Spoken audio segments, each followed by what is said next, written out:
YouTube, what is going on, guys? Please excuse my voice. I actually got a cold from somebody at work, so I did want to do a quick little review for you guys. Excuse the dirty car.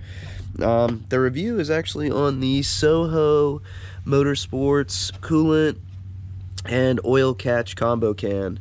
I'm gonna tell you guys right now, I am the biggest whiner whenever it comes to waiting on my parts.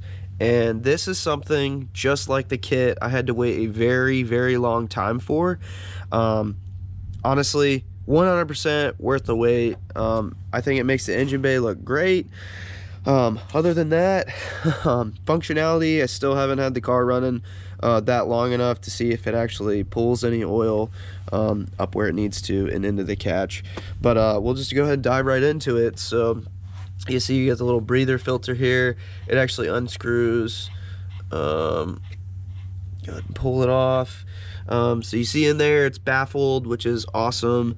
I love the fabrication, and the reason why I say that is because it looks like somebody took their damn time, which is honestly what you want.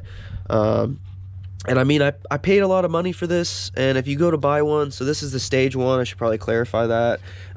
If you guys go to buy one, stage 0 is just the catch can. Stage 1 is the catch can with the lines and the drain underneath.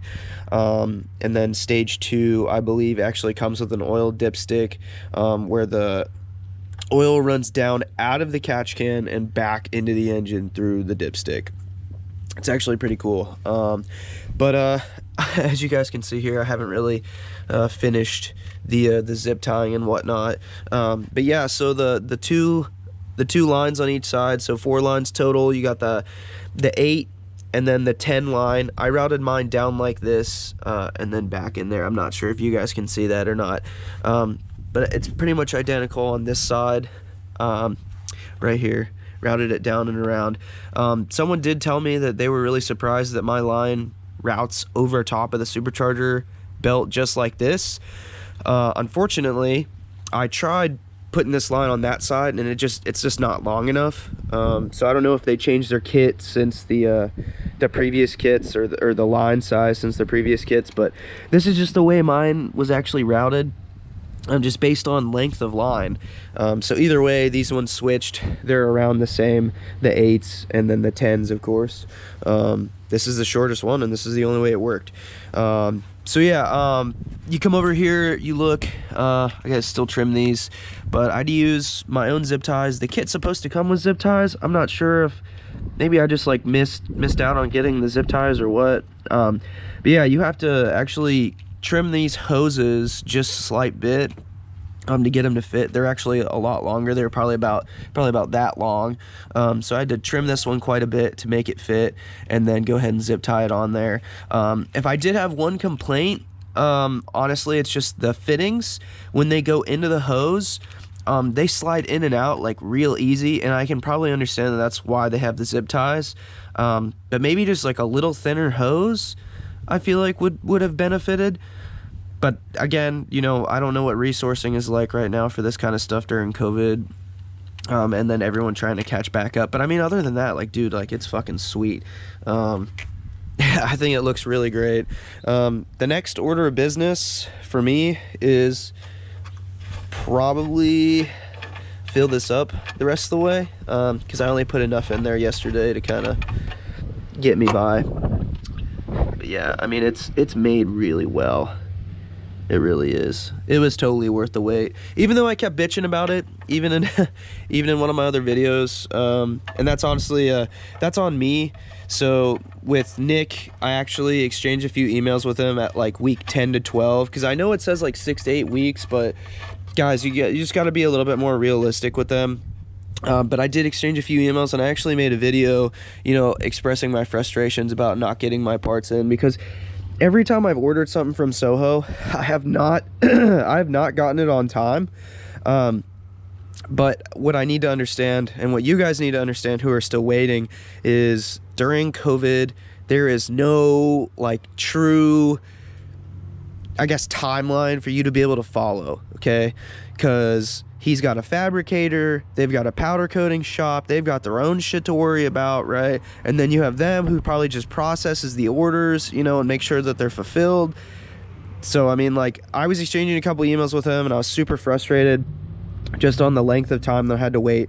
But I'm telling you guys, I've ordered the supercharger kit from them, I've ordered the catch can coolant combo, and then I also did the cooler work shifter, you know, and it comes from Lithuania, you know. So like, yeah, excuse my car, it's very dirty.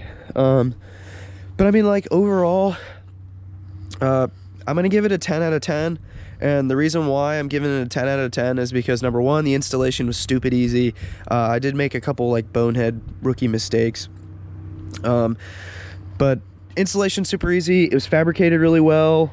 It was powder coated to perfection. I just can't complain, man. Like, there's nothing like it. Like, a few of the guys on the boosted forum said, you know, just get a cheap ass fucking eBay catch can. It does the same thing. Yeah, it does. It does. But at the same time, like, you can't beat something like this, you know. Once I'm done rerouting kind of some of this harness, you know, when I get some time to just fuck around with it, I've been paying a lot of attention to the 300ZX. When I get some time to kind of reroute this stuff and make it look good, you know, drop it down behind the engine, or, you know, kind of just wherever it fucking fits, you know, I'm gonna get the engine cover and make this look good. And I know that they have a V2 engine plenum that they use now, with their new kit, different charge piping and whatnot. But I really like this setup, and I know the still in manifold sucks dick, and maybe one day I will change it. I do plan on getting a welder. Maybe I'll even manufacture my own fucking intake pipe, or charge piping, you know. But anyways, blah blah blah blah blah. I like this, I really do. It's different. It's not like the fucking same thing that everybody runs, right? You see these top mount turbo kits and whatnot, and they just, I don't know, they just look a certain way. But I really like this, you know. So we're gonna clean up the lines, you know. We're gonna get a damn zip ties, few nice zip ties temporarily, and kind of zip tie these together, make them look good. Maybe reroute this one down here, kind of pull it back that way. That was probably the biggest bitch, by the way. But yeah, 10 out of 10. Fabrication's great, powder coating's great, installation's easy. I mean, I can't recommend this enough. You know, it's expensive, but if this is gonna be your forever car, like it's my forever car, you might as well just spend the money, man. You know, nothing beats quality. It's like when I keep telling people, you know, they're like, oh, why do you always shop at Z1, blah blah blah blah blah, you could get the same kind of parts from blah blah blah for a little cheaper. And it's like, well, I'm loyal, number one, and number two, you can't beat Z1's customer service. You can't, man. You can't fucking beat it. And that's the same to say with SOHO. You know, I had a couple issues whenever it came to the bracket being backwards. I was getting close to my dyno day, and it was just simple little mistake. I overnighted it to them and I shipped it to them, and they sent me the 9 psi pulley. So I mean, like, dude, you can't beat that, man. Like, you can't. Z1, I had an issue with my tune, and I waited like an exponentially long amount of time, and they adjusted my tune for free. I mean, like, dude, you can't fucking beat that. You just can't.